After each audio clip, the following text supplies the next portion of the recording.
Hola, mi nombre es Lilia Guzmán García y el día de hoy les voy a hablar acerca de un tema llamado Teorema de Green. Para empezar, me gustaría dar una pequeña introducción a lo que es este tema y por qué pues toma este nombre. Tenemos una pequeña introducción en el que nos dice que el teorema de Green es resultado fundamental en el campo del cálculo vectorial. Este teorema, llamado así en honor al matemático británico George Turing, que es el personaje que podemos observar del lado derecho, establece una conexión crucial entre el trabajo realizado por un campo vectorial a lo largo de una curva cerrada y el flujo a través de la región encerrada por dicha curva. Además, me gustaría primero explorar algunas definiciones fundamentales que considero yo que podrían ayudar a entender un poco más este tema y a volverlo un poco más suave a la hora de practicar y analizarlo. Por esto mismo vamos a empezar definiendo lo que es un campo vectorial y lo que es una integral de línea.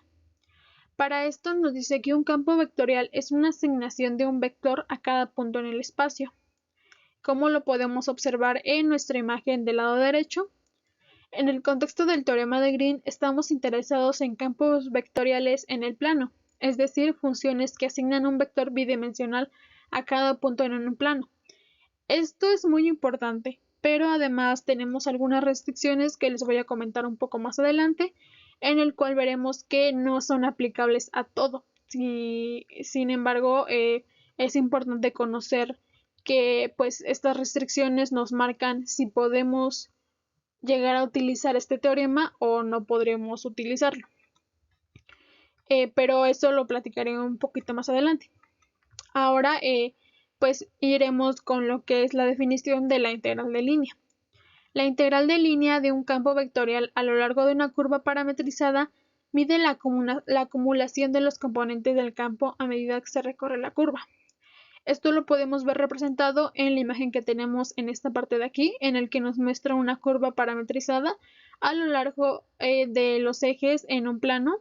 Y pues básicamente esta curva está en un campo vectorial eh, y la podemos observar de una forma más sencilla.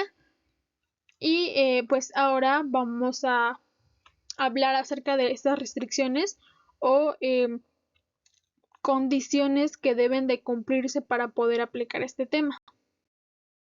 Una de ellas nos dice que solo aplica para curvas cerradas. Esto quiere decir que no podemos aplicar este teorema a curvas que no tengan, pues como tal, que no estén encerradas entre ellas. Me refiero a que deben de ser de este tipo. Debe de haber un área encerrada entre ellas y debe ser en una orientación positiva, es decir, sentido contrario al reloj. Además, nos dice que deben de ser suaves, o sea, derivables en todos sus puntos y simples, es decir, que no se deben de cruzar.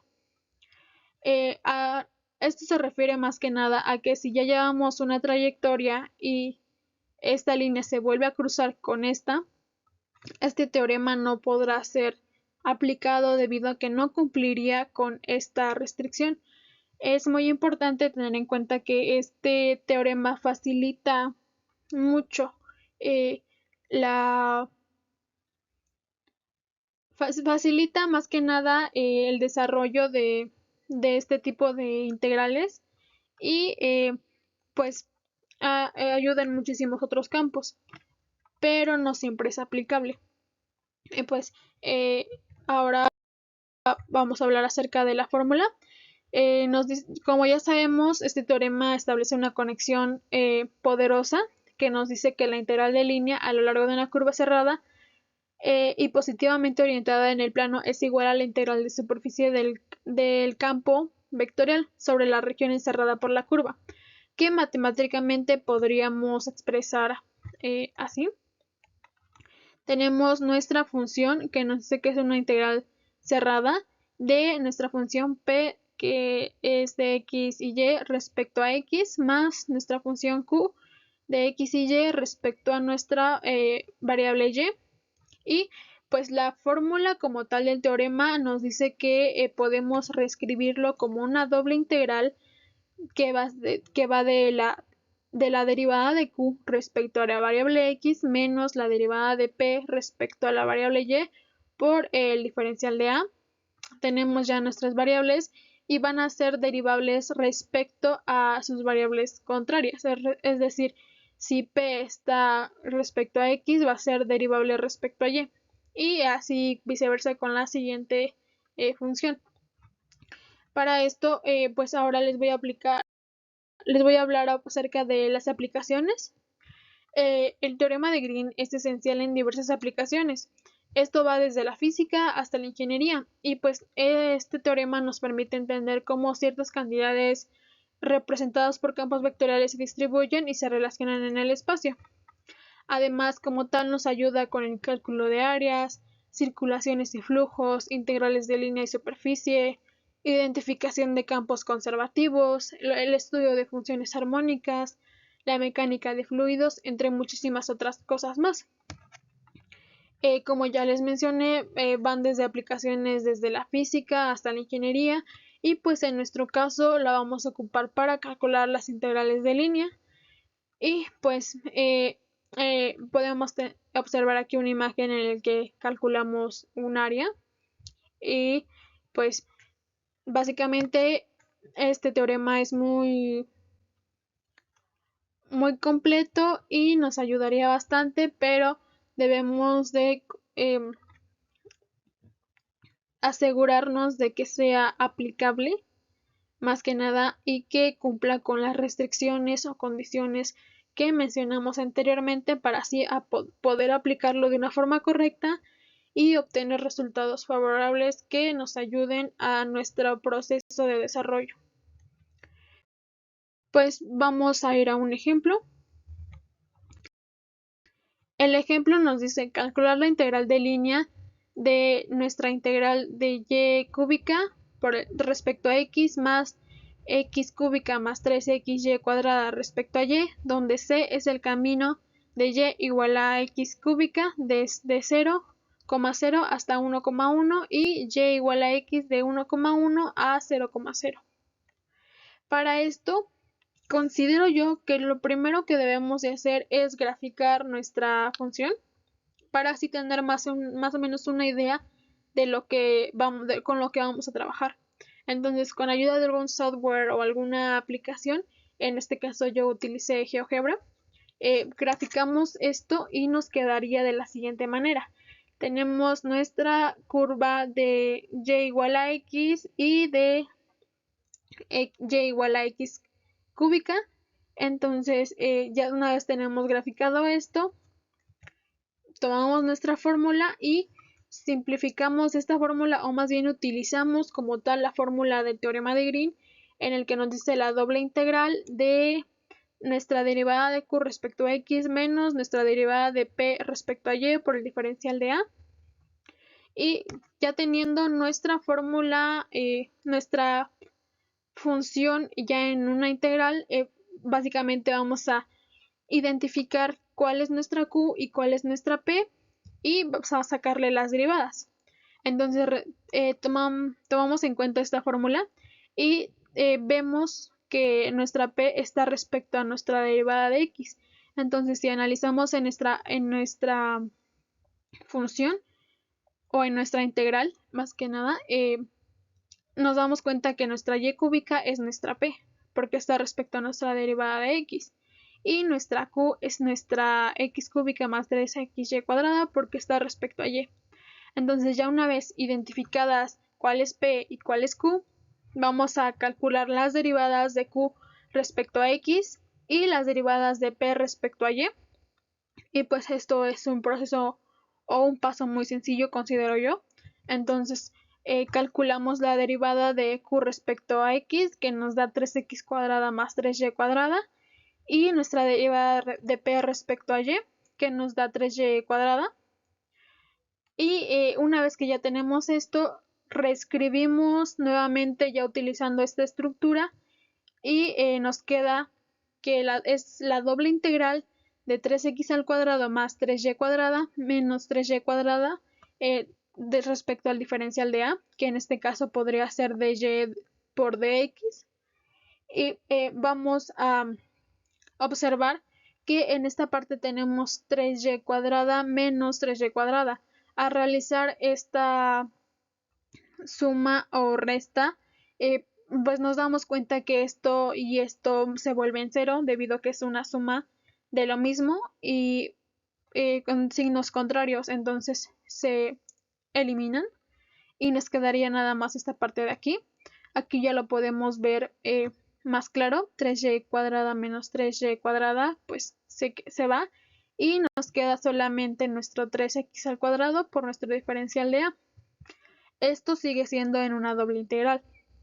Entonces, una vez que ya tenemos esto, vamos a calcular nuestros límites, tomando en cuenta que nuestra función original la graficamos, podemos utilizar nuestra gráfica para calcular, o más bien para identificar cuáles son los límites, y tenemos que respecto a x, los límites van desde 0 hasta 1, como podemos ver, y de respecto a y, tenemos que van desde y igual a x cúbica hasta x, porque nuestra función original nos decía que era la integral de y cúbica respecto a x más x cúbica más 3xy cuadrada respecto a y, donde c es y igual a x cúbica, que va desde 0 hasta 1,1, y en la que y igual a x va desde 1,1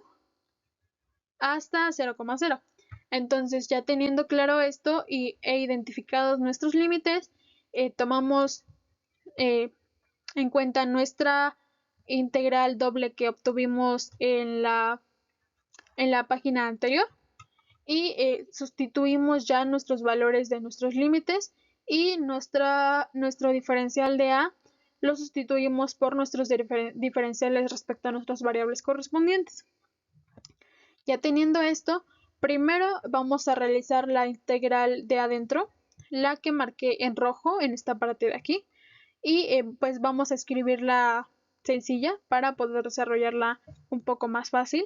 Entonces tenemos nuestra x cúbica, que son nuestros límites que van desde x cúbica hasta x de nuestra función 3x al cuadrado respecto a nuestra variable de y. Realizamos esta integral y nos queda que va a ser 3x al cuadrado y con que vamos a evaluar desde x cúbica hasta x como nos lo dicen nuestros límites.